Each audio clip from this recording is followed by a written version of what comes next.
Hello good morning students. देखिए अपना जो लेसन 12 का था प्राकृतिक संसाधन ये नेचुरल रिसोर्सेज वो हो गया कंप्लीट। जिसके लिए हमने देखिए सबसे पहले लास्ट का जो टॉपिक पढ़ा था वो पढ़ा था चिपको आंदोलन वाला। ठीक है, तो चिपको आंदोलन वाला टॉपिक अपना हो चुका है। अब देखिए 12 के लेसन में एक चीज और है, वो है समाकलन जल संवर्धन जल संभर प्रबंधन। तो समाकलित जल संभर प्रबंधन जो पेज नंबर 168 पर है ना 12.4.2, तो या तो उसके मैं इसमें एक डायग्राम है, ठीक है, तो उस वो डायग्राम की मैं आपको पिक खींच करके भेज दूंगा समाकलित जल संभर प्रबंधन की। ठीक है, या फिर इस लेसन के एंड में आप लोग एक बार मेरे को याद दिला देना ये समाकलित जल संभर प्रबंधन है ना, तो है 168 पर है। ठीक है, तो अब देखिए नेक्स्ट है लेसन नंबर 14 पादप जंतुओं का आर्थिक महत्व है। तो स्टूडेंट्स इससे पहले वाले वीडियो में भी हमने इसके बारे में देखा था, आपको बताया था कि भाई इनको वानस्पतिक नाम के बारे में आपको बताया क्या होते हैं इनके वानस्पतिक नाम यानी बोटनिकल नेम। ठीक है, तो आर्थिक महत्व है इनका, आर्थिक महत्व के आधार पर 3 प्रकार के पादप होते हैं। एक तो खाद्य यानी एडिबल जिसको अपन खाया जा सकता है, जिसमें फल सब्जियां दालें अनाज सब आते हैं। फिर उसके बाद में दूसरा औषधीय जो औषधि जिसको खा ऐसे जनरल पर्पज से नहीं खा सकते, एक विशिष्ट रोग के ऊपर एक विशिष्ट यानी किसी रोग के ऊपर एक विशिष्ट औषधीय एक विशिष्ट पादप ही काम में आता है औषधि के रूप में। फिर उसके बाद में नेक्स्ट है इमारती यानी कि ऐसे पादप जिसको खाने के रूप में काम में नहीं लिया जा सकता, ठीक है, जिसकी लकड़ियों को इमारती पत्थर के रूप में काम में लिया जाता है। फिर अब आगे देखिए स्टूडेंट्स,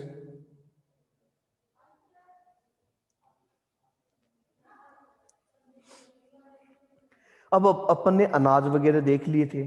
ठीक है, तो अनाज के अंदर कौन कौन सा था, गेहूं। ठीक है, अनाज के अंदर अनाज में क्या क्या है, पहला गेहूं, दूसरा चावल, तीसरा मक्का, फिर चौथा बाजरा। ठीक है, अब इनके वानस्पतिक नाम देखो अनाज में, जैसे गेहूं है जिसका नाम है ट्रिटिकम एस्टिवम। क्या है इसका नाम, ट्रिटिकम एस्टिवम। गेहूं का क्या है, हाँ बोलो भाई, गेहूं का वीट का क्या है, ट्रिटिकम एस्टिवम। फिर चावल राइस, क्या है इसका वानस्पतिक नाम, ओराइजा सेटाइवा। चावल का क्या है, ओराइजा सेटाइवा। गेहूं का क्या है, ट्रिटिकम एस्टिवम। चावल का क्या है, ओराइजा सेटाइवा। फिर उसके बाद में मक्का मेज, जिया मेज। मक्के का क्या है, जिया मेज। ठीक है, मक्के का क्या होगा, जिया मेज। ठीक है, फिर उसके बाद में आता है बाजरा। बाजरे का क्या होगा, पेरिसिटम टाइफाइडिस। ठीक है, पल माइलेट है ना, बाजरे का क्या होगा, पेरिसिटम टाइफाइडिस। क्लियर। तो अब देखिए दोबारा से इसका रिपीटेशन करते हैं। हाँ हाँ, सामने देखो कि गेहूं का क्या होगा, क्या होगा, फिर उसके बाद में चावल का, हाँ बोलो, फिर उसके बाद में मक्का जिया मेज, और फिर उसके बाद में बाजरा पेनिसिटम टाइफाइडिस। फिर उसके बाद में आती है दालें, फिर आता है अनाज हो गया, फिर आती है दालें। दालों के अंदर पहला है चना यानी ग्राम, दूसरा अरहर तो रहने दो एक बार, फिर उसके बाद में मटर, और फिर मूंगफली और सोयाबीन। मटर, मूंगफली और सोयाबीन। तो देखो सबसे पहले है चना। चने का वानस्पतिक नाम हो जाएगा साइसर एरिटिनम। क्या होगा, साइसर एरिटिनम। तो बोलिए चने का क्या होगा, साइसर एरिटिनम। चना साइसर एरिटिनम। फिर है मूंगफली। मूंगफली का जो वानस्पतिक नाम होगा एरेकिस हाइपोजिया। क्या होगा? एरेकिस हाइपोजिया। एक और रह गया, चौथा मटर। ठीक है, हाँ, तो मूंगफली का बोलो एरेकिस हाइपोजिया। मूंगफली, मूंगफली का क्या होगा? एरेकिस हाइपोजिया। फिर है सोयाबीन। बोलो भाई, सोयाबीन का ग्लाइसिन मैक्स। सोयाबीन का क्या होगा? Glycine max. तो सोयाबीन का क्या होगा? Glycine max. फिर उसके बाद में मटर, जो 3 के चैप्टर में भी आप लोग पढ़ चुके हो। 3 के चैप्टर जब पढ़ाया था मेंडल का प्रयोग, मेंडल्स एक्सपेरिमेंट, उसमें आपको मेंडल ने जो अपना एक्सपेरिमेंट किया था, ठीक है, मेंडल ने जो अपना एक्सपेरिमेंट किया था किस पर किया था? मटर के पादप पर किया था। और मटर का उस समय मैंने वानस्पतिक नाम भी बताया था। तो मटर का वानस्पतिक नाम क्या है? Pisum sativum. ठीक है, क्या है? Pisum sativum. क्लियर? तो बोलिए, चलेगा? बोलो क्या होगा? साइसर एरिटिनम। क्या होगा? मूंगफली, हाँ बोलो एरेकिस।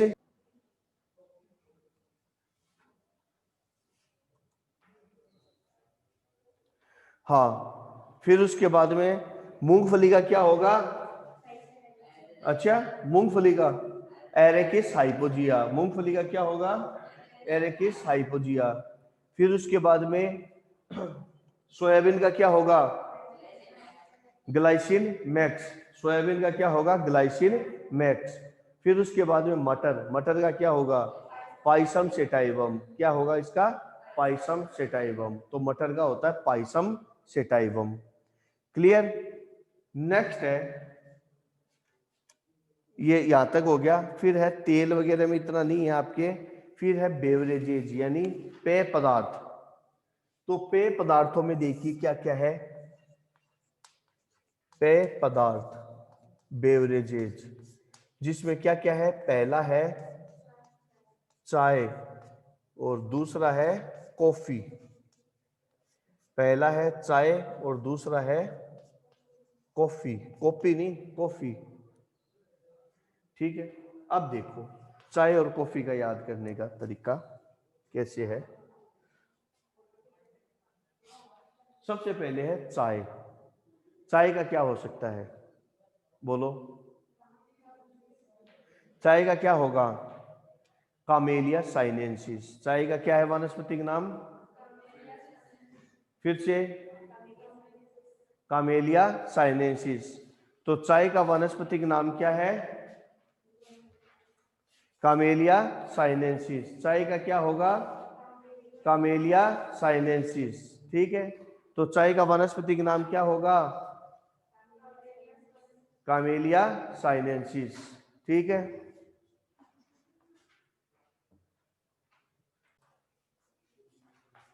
हाँ स्टूडेंट्स, चाय, चाय का क्या होगा? कामेलिया साइनेंसिस। बोलो कामेलिया साइनेंसिस। बोलिए कॉफी। तो कॉफी का नाम हो जाएगा, कॉफी से कॉफिया अरब देशों के अंदर ये काफी उगाई जाती है क्योंकि गर्म होती है। ये भी इसकी तासीर गर्म होती है कॉफी की। और अरब कंट्री भी गर्म देश होते हैं। तो इसको आप लिख सकते हो। ऐसा एक ट्रिक बता रहा हूं मैं स्टूडेंट्स, ये आपको ऐसा नहीं कि अरब कंट्री में ही होती है, भारत में भी बहुत होती है। ये एक ट्रिक से आपको याद रखना है। ठीक है, तो इसका क्या हो जाएगा? कोफिया अरेबिका। क्या हो जाएगा? कोफिया अरेबिका। तो बोलो चाहे का, हाँ, कामेलिया साइनेंसिस। क्या होगा? कामेलिया साइनेंसिस। और कॉफी का क्या होगा? कोफिया अरेबिका। कॉफी का क्या होगा? कोफिया अरेबिका। ठीक है, तो कॉफी का हो जाएगा कोफिया अरेबिका। और चाय का क्या हो जाएगा? कामेलिया साइनेंसिस। ठीक है, फिर उसके बाद में देखिए आगे, ये हो गए। फिर उसके बाद में आते हैं सब्जियां। नेक्स्ट है सब्जियां। देखिए, अनाज, दालें, पेय पदार्थ हो गया। अब बात करते हैं अपन सब्जियों की, वेजिटेबल्स। सब्जियां। अब सब्जियों के अंदर देखिए कौन कौन से हैं सब्जियां, यानी ऐसी सब्जियां जो किससे प्राप्त होती है, जड़ों से है क्या? पहले है जड़ों से, जड़ों से प्राप्त,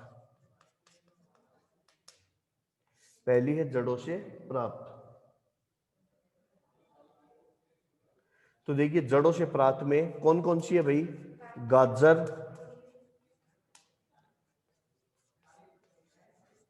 मूली, सी है सलजम, डी है शक्कर गंदी, यही होता है क्या इसको? शक्कर कंद होता है, शक्कर कंद।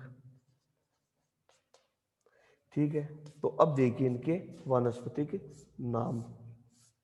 अब इनके वानस्पतिक नाम के ऊपर अपन देखते हैं। सबसे पहले है गाजर। गाजर को इंग्लिश में बोलते हैं कैरेट, तो इसका वानस्पतिक नाम हो जाएगा डोकस कैरोटा। क्या हो जाएगा इसका? डोकस कैरोटा। तो गाजर का क्या हो जाएगा? डोकस कैरोटा। क्लियर? तो गाजर का वानस्पतिक नाम है डोकस कैरोटा। फिर उसके बाद में नेक्स्ट है मूली।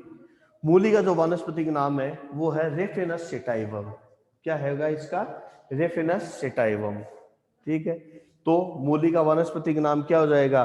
Raphanus sativum. तो मूली का वानस्पतिक नाम है रेफेनस सेटाइवम। ओके, तो गाजर का क्या होगा? Daucus carota. मूली का क्या होगा? बोलो, रेफेनस सेटाइवम। क्या हो जाएगा? रेफेनस सेटाइवस या रेफेनस सेटाइवम। फिर उसके बाद में सलजम। सलजम, सलजम का इंग्लिश में क्या कहते हैं? टर्निप, यानी ब्रेसिका रापा। सलजम को क्या कहते हैं? ब्रेसिका रापा। तो सलजम को इंग्लिश में कहते हैं टर्निप और वानस्पतिक नाम क्या है? ब्रेसिका रापा। तो आगे देखिए फिर से गाजर, बोलो। हाँ, क्या होगा गाजर का? मूली का? इसका क्या हो जाएगा? डोकस कैरोटा। मूली का क्या हो जाएगा? जोर से बोलो। रेफेनस सेटाइवम या सेटाइवस। फिर सलजम यानी टर्निप। सलजम को क्या बोलते हैं? ब्रेसिका रापा। सलजम को क्या बोलते हैं? ब्रेसिका रापा। फिर उसके बाद में शक्करगंद। फिर है शक्करगंद। शक्करगंद का क्या है? शक्करगंद स्वीट पोटैटो, बोलो। आइपोमिया बटाटाज। आइपोमिया बटाटाज। तो शक्करगंद का क्या हो जाएगा? आइपोमिया बटाटाज। शक्करगंद आइपोमिया बटाटाज। क्लियर? तो वापस से देखिए, हाँ, गाजर। गाजर का क्या होगा? Daucus carota. मूली का क्या होगा? Raphanus sativus. बोलो, मूली का क्या होगा? Raphanus sativus. फिर सलजम टर्निप, क्या होगा? Brassica rapa. Very good. शक्करकंद, वेरी गुड। स्वीट पोटैटो का क्या होगा? Ipomoea batatas. फिर उसके बाद में नेक्स्ट है ये हो गए। फिर उसके बाद में स्तंभ यानी स्टेम से प्राप्त, स्तंभ से प्राप्त। फिर नेक्स्ट है स्तंभ से प्राप्त। स्तंभ से प्राप्त होने वाले दो ही है। पहला है आलू, पोटैटो, और फिर है अरबी।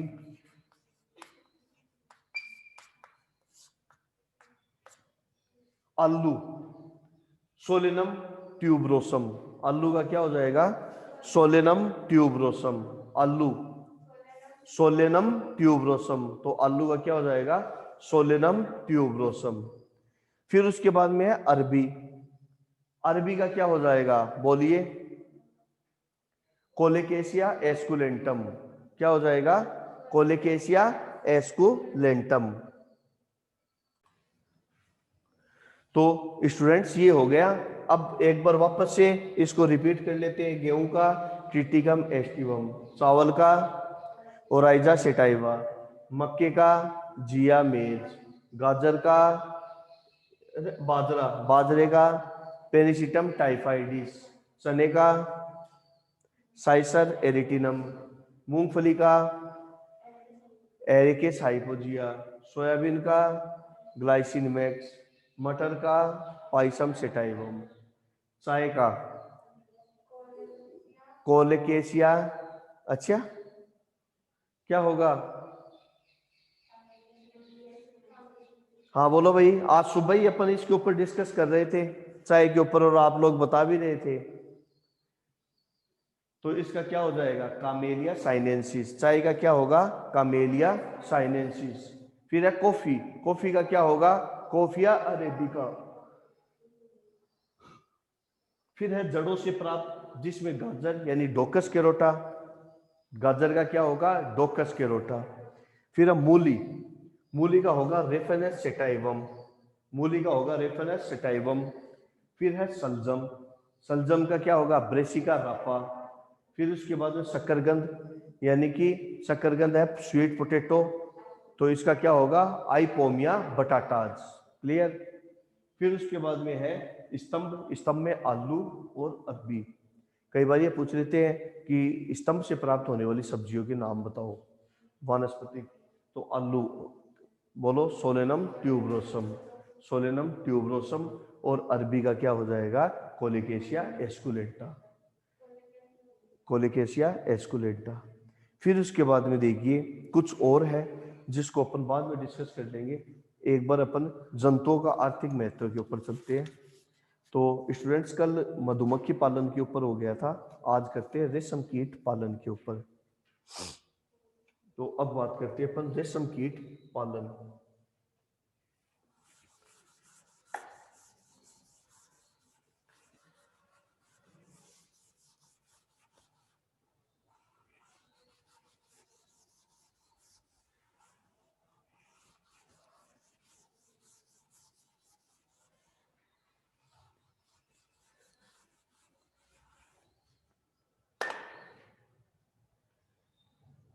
तो अब अपन बात करते हैं रेशम कीट पालन।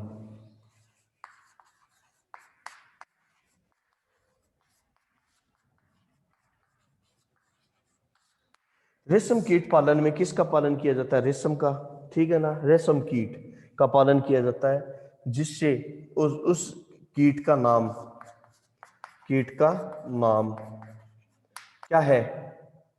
बोम्बिक्स मोराई। क्या नाम है उसका? बोम्बिक्स मोराई, बोम्बिक्स मोराई कीट, इसका नाम है बोम्बिक्स मोराई। फिर उसके बाद में देखिए, यह जो गण है इसका लेपिडोरा, ठीक है ना। ये किस गण का है? लेपिडोरा, लेपिडोप्टेरा, लेपिडोप्टेरा का है।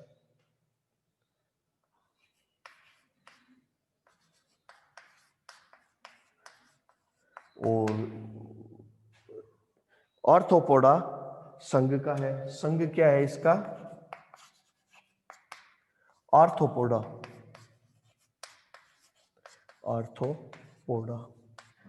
ध्यान रखना, बस इतना ज्यादा आपको रटने की जरूरत नहीं है इसके अंदर। आप बस इतना याद रखना, कीट कौन सा है? बोम्बिक्स मोराई और आर्थोपोडा का है। ये भी इतना नहीं पूछा जाता, ज्यादातर ये पूछा जाता बोम्बिक्स मोराई। फिर उसके बाद में आगे देखिए स्टूडेंट्स, इसका जीवन चक्र मैं एक बार बोर्ड पर बना देता हूँ। फिर उसके बाद में आप लोगों को इसके बारे में उस डायग्राम से ही समझाऊंगा। तो देखिए, इस तरीके के कीट होते हैं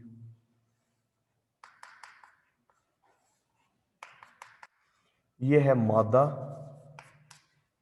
इनके बीच में क्रॉस यानी निषेचन, ये काटा हुआ नहीं है, ये निषेचन का साइन है। और ये है नर, नर छोटा होता है मादा की तुलना में। ये है नर, यह अपने अंडे, इनके बीच में जब क्रॉस होगा तो मादा अंडे देती है, और ये अंडे सहतूत की पत्ती पर दिए जाते हैं, ठीक है ना। ये ज्यादातर जीव जो होता है ये सहतूत की पत्ती पर ही पाया जाता है। यह शहतूत की पत्ती पर ये अंडे हैं इसके जीव के, इस तरीके से ये, यानी शहतूत पर अंडे, और शहतूत पर अंडे देने के बाद में ये अंडे जब फूटते हैं तो इससे ऐसे लार्वा निकलता है। क्या निकलता है? लार्वा निकलता है। यह लार्वा जब आकार में पूर्ण विकसित हो जाता है तो अपना पूर्ण तरह से लगभग 5 से 7 सेंटीमीटर लंबा हो जाता है, और इसको कहते हैं केटरपिलर। कौन सा पिलर? केटरपिलर।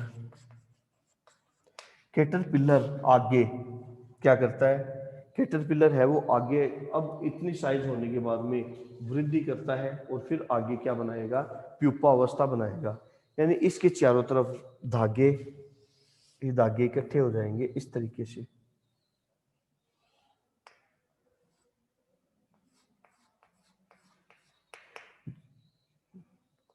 ये हो जाएगा प्यूपा अवस्था में कोकून,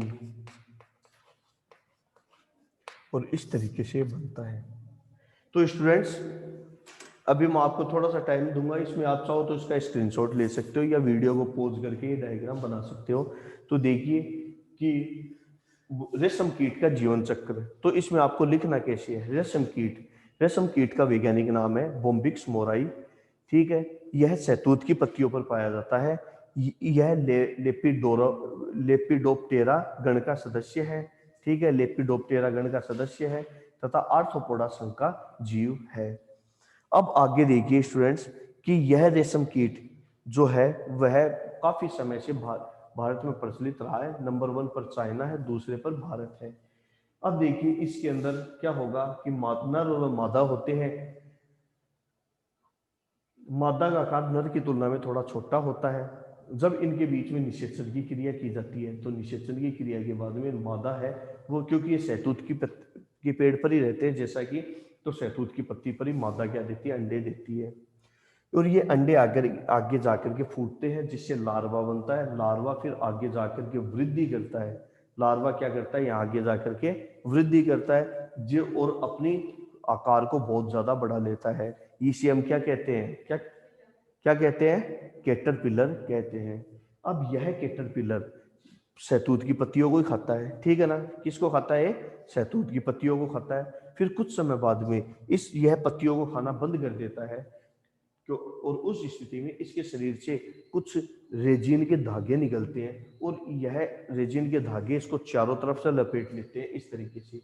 ठीक है, इसको कहते हैं कोकून, और इस अवस्था को कहते हैं प्यूपा अवस्था। ठीक है ना?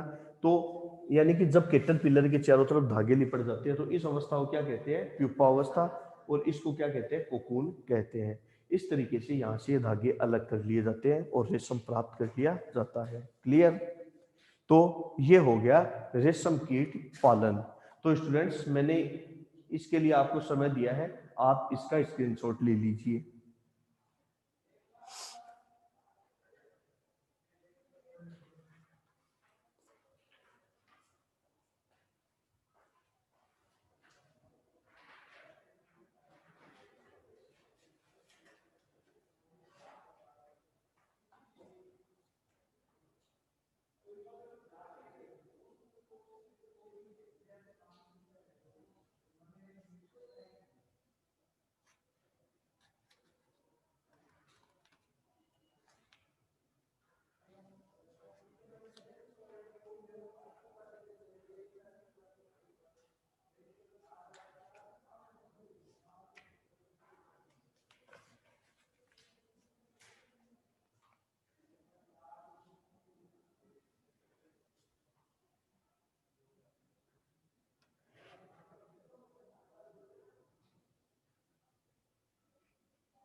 ओके स्टूडेंट्स, ये हो गया आपका रेशम कीट पालन। फिर आगे देखते हैं। आगे देखिए, कल हमने फिशरी देख ली थी, यानी मछली पालन भी देख लिया था और मधुमक्खी पालन देख लिया था।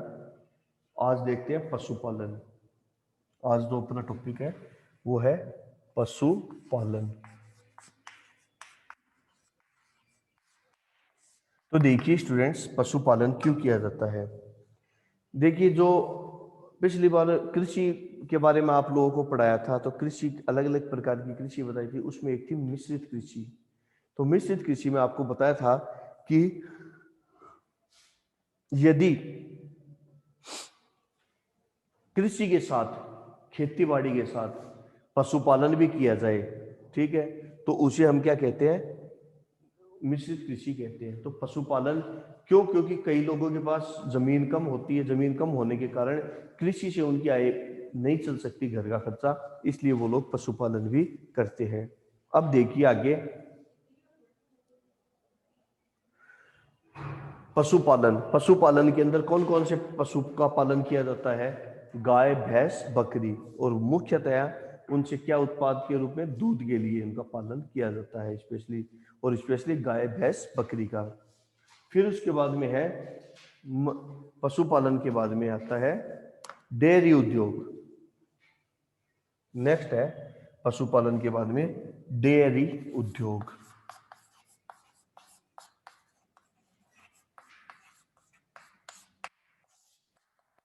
डेयरी उद्योग में देखो क्या होगा कि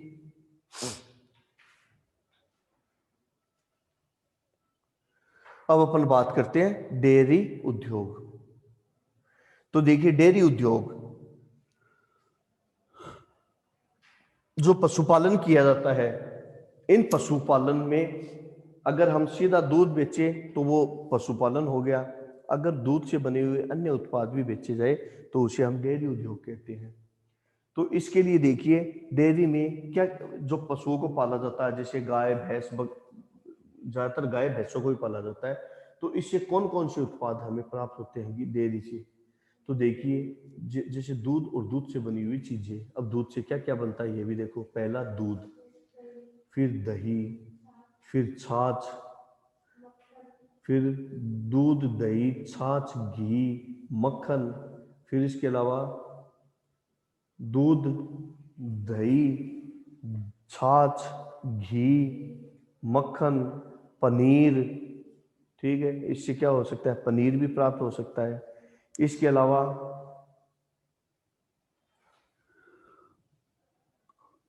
इसके अलावा है, इसके अलावा खाद भी प्राप्त होती है कि जो उनके गाय भैंसों के गोबर है उनको सड़ा करके उनसे खाद भी बनाई जा सकती है। तो हमें एक डेयरी खोलने से कितना लाभ है, तो ये हो गया डेयरी। अब डेयरी में डिपेंड करता है कि उन जो पशु को हम पाल रहे हैं उनकी नस्ल, कि एक तो गाय आती है जिसका दूध काफी पतला होता है, एक का काफी भारी होता है, एक गाय कम दूध देती है, एक ज्यादा देती है। तो अच्छी नस्ल वाली गाय को यहाँ रखा जाता है, खासकर जैसे बोलते हैं देसी गाय। जैसे गाय की नस्ल है काकरेज, नागौरी, थारपारकर, राठी, ठीक है, राठी, फिर उसके बाद में गिर, हरियाणवी। तो ये किसके हैं, गायों की नस्लें हैं। इसी प्रकार से भैंस, भैंसों की जो नस्लें क्या क्या है, भैंसों की नस्लें कौन कौन सी है, जाफराबादी, मुर्रा, ठीक है, मेहसाणा, ये बहुत है। फिर इसी प्रकार से बकरियों की नस्ल, बकरियों की कौन कौन सी है, कश्मीरी, सिरोही, ठीक है, और जमुनापरी। ये किसकी है, बकरियों की। तो कौन कौन सी है, कश्मीरी है, सिरोही है, जमुनापरी है। गायों की मैंने आपको काफी बता दी, भैंसों की भी जाफरानी, मुर्रा, ठीक है, ये मेहसाणा, ये सारी की सारी किसकी है, भैंसों की नस्लें हैं। फिर है मुर्गी पालन, फिर है स्टूडेंट्स मुर्गी पालन। तो देखते हैं मुर्गी पालन में, मुर्गी पालन किसके लिए किया जाता है, अंडे व दूध के लिए, सॉरी अंडे व मांस के लिए, ठीक है। तो मुर्गी पालन मुख्य रूप से किया जाता है किसके लिए, दूध, सॉरी ये दूध का नाम आ रहा है, अंडे व मांस के लिए ही इसका पालन किया जाता है। फिर है ऊन उद्योग। तो ऊन किससे प्राप्त की जाती है, भेड़ों से, ठीक है। और भेड़ों की नस्लें याद रखो, लोही, नाली और मारवाड़ी, लोही, नाली और मारवाड़ी। ये उत्तम किस्म की भेड़ें होती है जिससे बहुत ही अच्छी और ज्यादा मात्रा में ऊन प्राप्त होती है। फिर उसके बाद में नेक्स्ट है अपना, वो है लाख कीट संवर्धन। नेक्स्ट है लाख कीट संवर्धन, अपना अंतिम टॉपिक। तो देखिए स्टूडेंट्स, लाख कीट संवर्धन।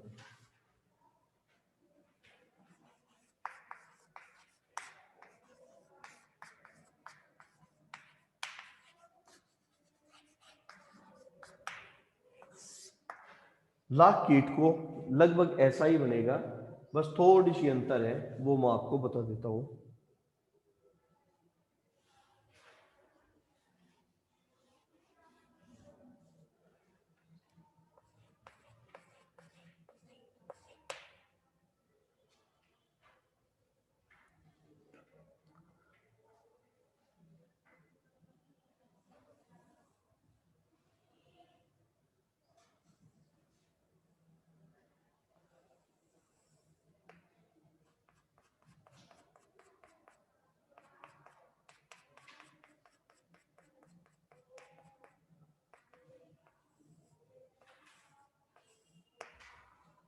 यह है निम्फावस्था।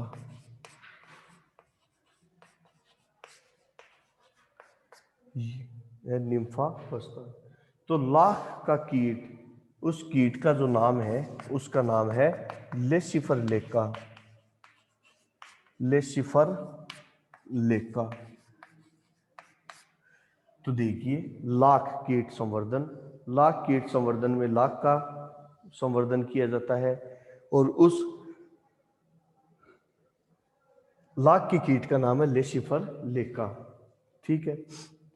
देखिए भारत के अंदर काफी हजारों सालों से लाख का उत्पादन किया जाता है। तो ये कोई आज का नया उद्योग नहीं है। लाखों तो नहीं कह सकते, लेकिन हजारों सालों से इसका उपयोग किया जाता है।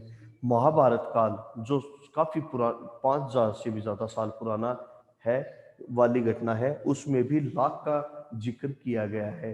जो जैसा कि आपने सुना हुआ होगा कि लाक्षागृह बनाया था पांडवों के लिए कौरवों ने, तो इसका मतलब लाख का उत्पादन उस समय भी किया जाता था। कि लाख उस समय इतना बड़ा महल बनाया, इसका मतलब लाख का बहुत ज्यादा उत्पादन उस समय किया जाता था। अब देखिए होता कैसे,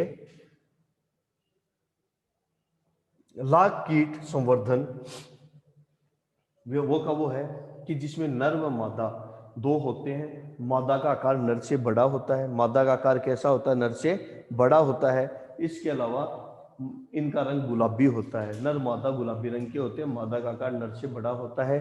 फिर क्या होगा, इन दोनों के बीच में निषेचन की क्रिया होगी। ठीक है। और निषेचन की क्रिया के परिणाम स्वरूप ये मादा अंडे देती है। निषेचन की क्रिया के परिणाम स्वरूप मादा क्या देती है? अंडे देती है। ये अंडे जब फूटते हैं तो इससे छोटे छोटे लार्वा निकलते हैं।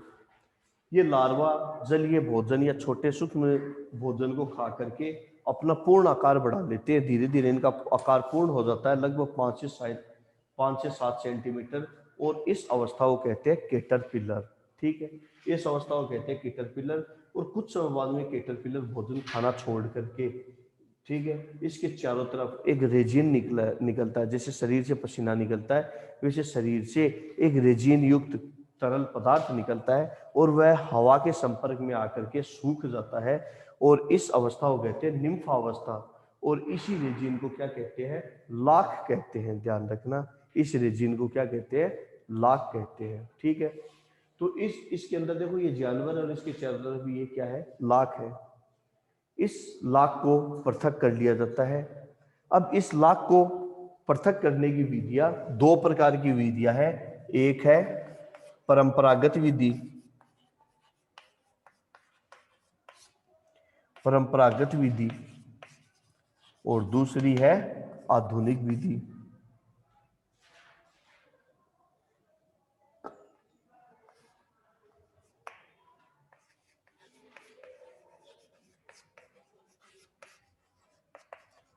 आधुनिक विधि। सबसे पहले अपन बात करते हैं परंपरागत विधि की। तो परंपरागत विधि देखिए क्या होती है। परंपरागत विधि वो होती है पुराने टाइम समय से चली आ रही विधि। इस विधि में क्या किया जाता है, जैसे कि मान लो कि ये एक निम्फ अवस्था, तो इसके चारों तरफ ये लाख है और इसके अंदर जीव है, तो वो लोग क्या करते हैं, इसको सीधा तोड़ देते थे या इसको काट लेते थे, जिससे इसी के साथ में लाख के साथ में उसका कीट भी मर जाता था। ठीक है, तो ऐसे में तो नुकसान का काम ही हो गया। लेकिन अत्याधुनिक विधि में क्या किया जाता है कि इस विधि के अंदर जो जीव होते हैं उसको मारा नहीं जाता है। जैसे कि ये है, इसको क्या किया जाता है, इसके ऊपर से लाख को हटाया जाता है।